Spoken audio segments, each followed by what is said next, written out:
Minute वंदना।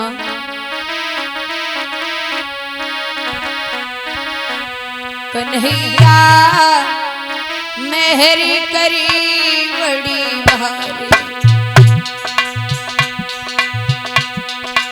नाथ मेरे कृपा करी बड़ी भारी।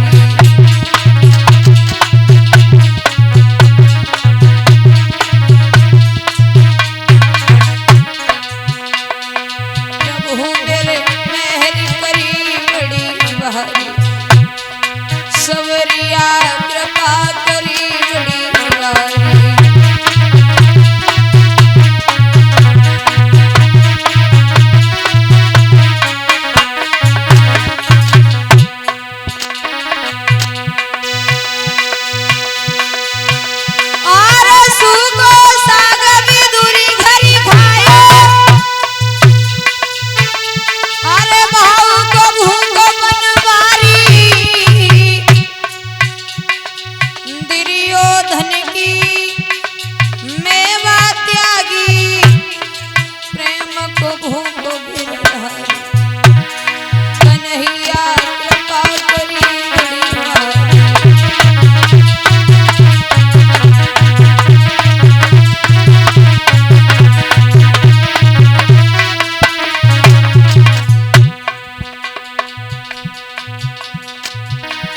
नाथ मेरे कृपा करी बड़ी भारी, कन्हैया मेहरी करी बड़ी भारी।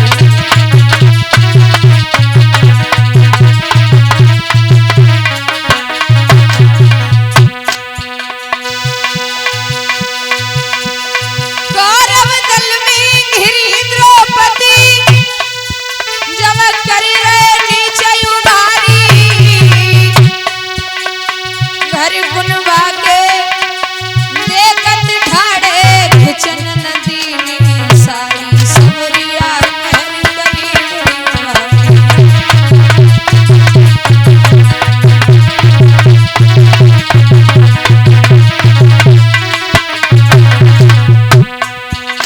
प्रभु मेरे कृपा करी बड़ी भारी, कन्हैया मेहरी करी बड़ी भारी।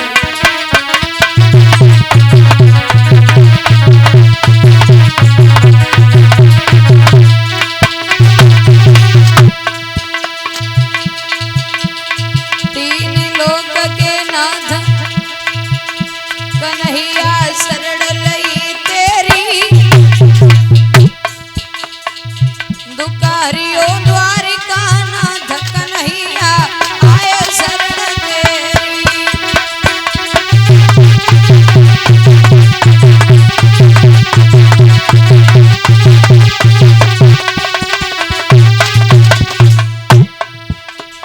अरे भतैया बन गए रामा की,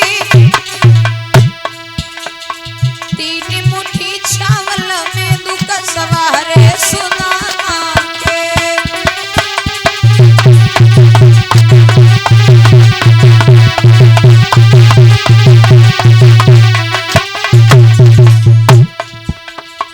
अरे मान तेरो राखत ही पंडा, महाभारत के बीच गाड़ी नो अन्नन का झंडा।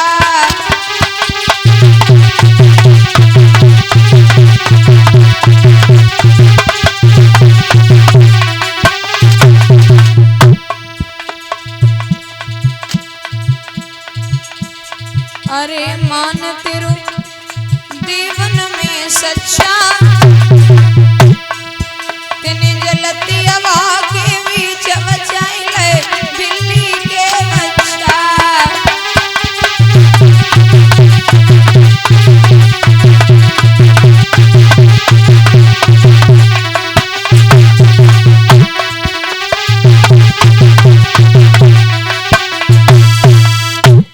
बोल कन्हैया लाल की।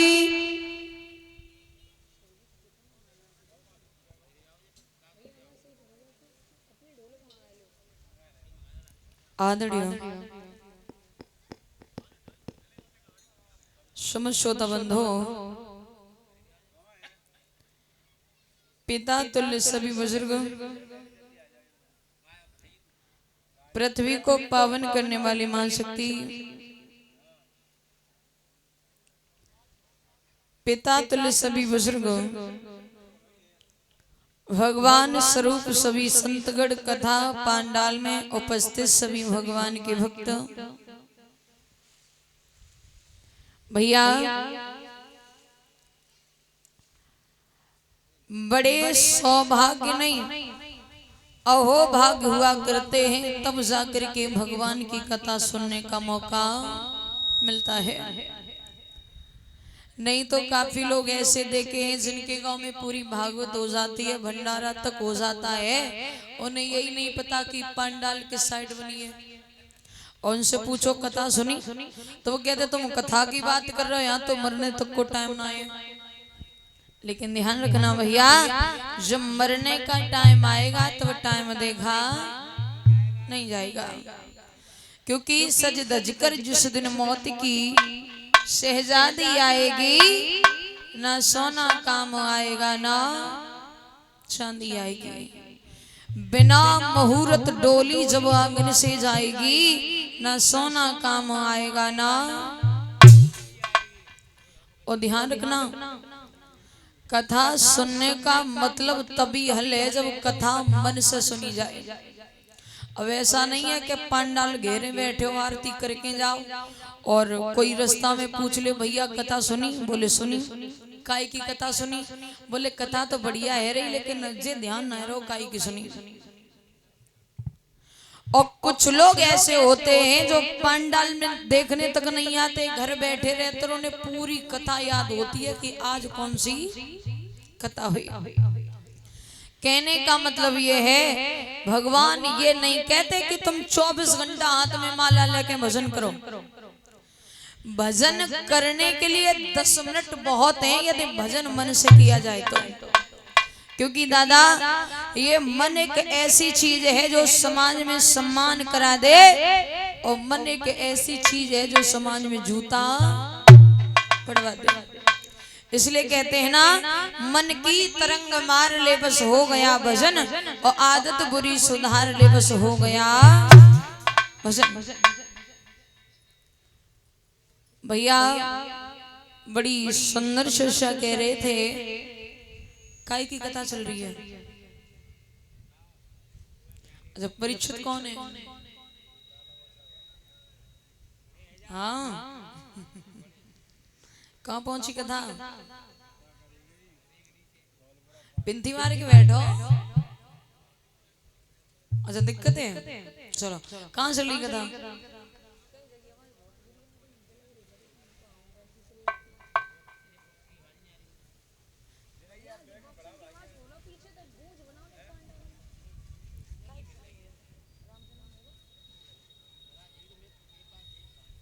अच्छा भैया बता रहे हैं कि राम जी का जन्म होने वाला है, तो ध्यान रखना।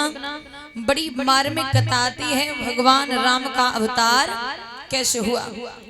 अयोध्या नगरी में एक राजा हुए जिनका नाम है रघु। रघु से ही कहा गया है कि रघुकुल रीत सदा चली आई, प्राण जाए पर बचन ना। महाराज रघु के पुत्र हैं अज, और अज के बेटा है दशरथ। दशरथ किसे कहते हैं? हर व्यक्ति के शरीर में 10 इंद्रियां होती हैं, 5 होती हैं ज्ञान इंद्रियां और 5 होती हैं कर्म इंद्रियां।